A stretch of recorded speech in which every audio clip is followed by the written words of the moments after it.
দেখছেন অবস্থা। ওরে ভাই, একটা হল রিয়াকশন শোনার পর আমার আর ভাল লাগতেছে না। আমার ইচ্ছে হইতেছে কখন কোন সময় গিয়ে মুভিটা দেখবো রে ভাই। আপনারা শুনেন, হল রিয়াকশনটা শুনেন, দেখেন অবস্থা।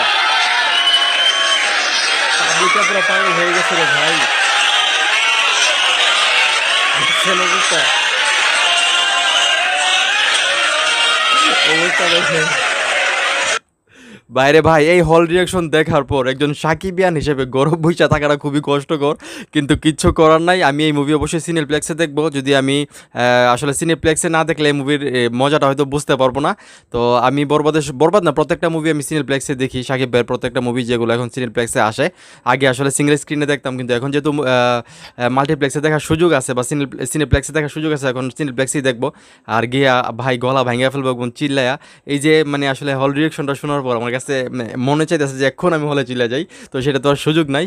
তো কে কে অলরেডি সাকিব ভাইয়ের এই তাণ্ডব মুভি দেখছো এবং হলের মধ্যে চিল্লাচিল্লি করছো, সেটা অবশ্যই কমেন্ট করে জানাইবা। এবং ভিডিওটা তো মানে ভিডিওটা বলতে মানে মুভিটা তোমাদের কাছে কীরকম লাগছে সেটা অবশ্যই কমেন্ট করে জানাইবা।